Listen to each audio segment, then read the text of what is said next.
Hey, yo, what it was, what it is, and what it will be, YouTube. It's Jumpman James, a.k.a. JMJ. And we're here in the lounge today just chilling like a villain like Bob Dylan on penicillin, if you know the feeling. And yo, I know that you do. Welcome on in, take the floor up off your feet, grab your favorite beverage. We're about to talk about the Air Jordan 1 1985 OG Bred. Yeah, that's right, that's what I said. And just for comparison's sake, we got the 2016 Air Jordan 1 Bred. Just to kind of look at the differences and back and forth in between the two.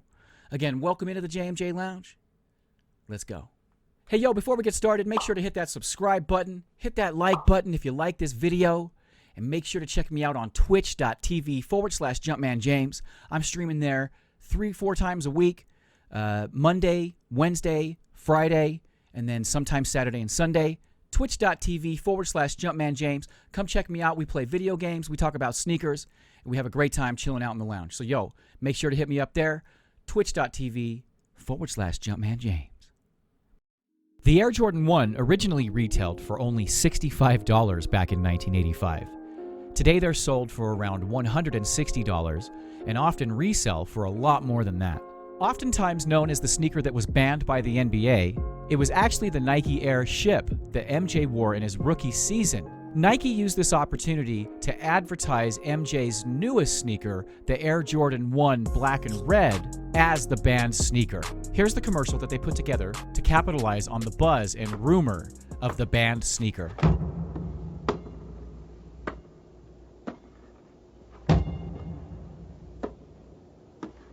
On September 15th, Nike created a revolutionary new basketball shoe. On October 18th, the NBA threw them out of the game. Fortunately, the NBA can't stop you from wearing them. Air Jordans from Nike. Several colorways were created to go along with the black and red model, including the black and royal blue, white and powder blue, and the many metallic varieties like red, blue, and green. Also the black toe and the red and white version of the Air Jordan 1 for the home and away. They all came with an image of what would soon become MJ's famous logo featured on a hang tag. They also came with multiple laces to swap out or use together, which was popular back in the 80s. Premium leather stitched to a cup sole that sat on top of a Nike airbag. Peter Moore is the designer of the Air Jordan 1, and he worked closely with Michael Jordan to make sure he got it right. The idea was to break the color barrier in footwear, Moore remembers. Prior to that, 99% of shoes were white or black, so I decided to design a shoe that would really take color well. And the colors were red, black, and white. I didn't pick those colors, that's the colors of the Chicago franchise. We did a bunch of color-ups, like a coloring book. I showed him a whole bunch of those pages. At first he was very leery of the red, black, and white. He did not like those, as he quoted. He called them the devil's colors. He wanted to wear Carolina blue. I told him, "You're gonna have to talk to the guy that owns the Bulls." After seeing the initial designs, Michael wasn't feeling the Nike silhouette, and he made one big request to Moore. He was very afraid of Air because he envisioned it as making the shoes much higher off the ground, Moore says. He didn't want to be high off the ground because that's going to cause an ankle sprain. He wanted a shoe low to the floor so he could feel the floor. We did that. We took a lot of cushioning out of the shoe. Moore admits that the Air Jordan 1 design is very rudimentary, but as we've all witnessed, time has proven that this classic design has transcended the basketball court and continues to find itself admired and adored by people all around the world. Though intended at first for basketball, the sneaker is an art piece now, a symbol that represents youth, history, style, innovation, community, culture, and winning.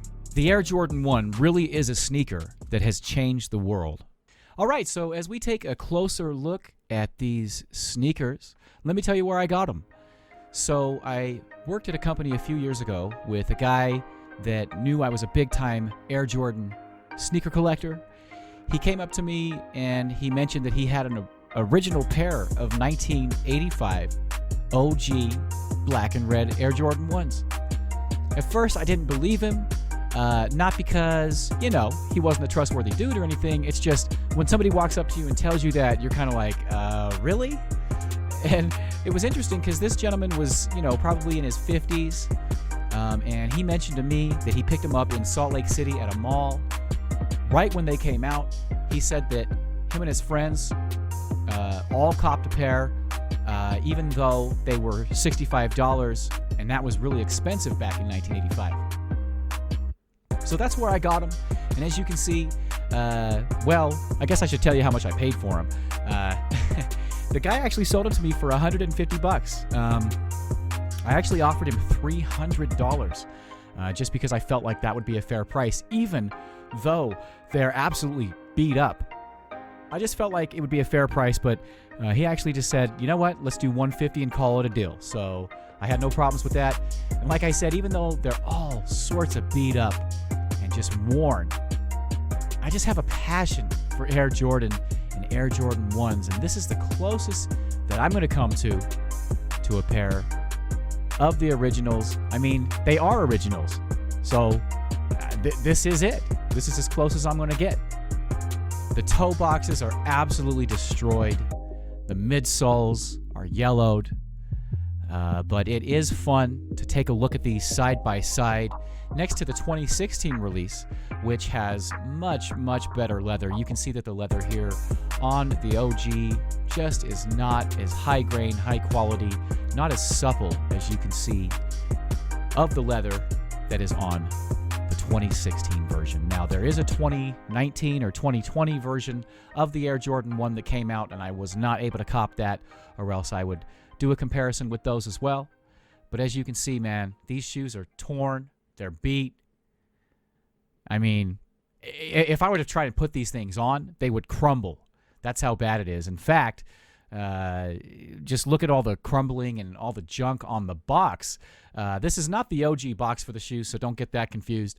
This is just a Jordan box that I'm using to demonstrate and display. But as you can see, all the crumbles and all the crap that has fallen off the shoe while I was presenting them and taking footage. You can just see that the shoe is falling apart, which is why I rarely take them out of the display case. In fact, I haven't touched them for a long time until today when I took them out to do this B-roll footage. All right, y'all, make sure to like, subscribe, comment, share if you enjoyed this video. I really do appreciate you sticking around to the very end. Until the next sneaker review, probably going to do my 1989 Air Jordan 4s. Yeah, that's right. OG Air Jordan 4s from 1989. They're basically falling apart. You got to check that video out. Make sure to do that. Like, subscribe, comment, share. Check me out on twitch.tv/JumpmanJames. That's Jumpman James over on Twitch. We play a lot of video games. We have a great time chilling out, talking about sneakers and all that stuff going on in the JMJ Lounge over there on twitch.tv/JumpmanJames. All right, y'all, much love and much respect. Thank you so much for chilling out in the JMJ Lounge. Until next time, wear them sneakers. Don't keep them hidden away in a box. Peace.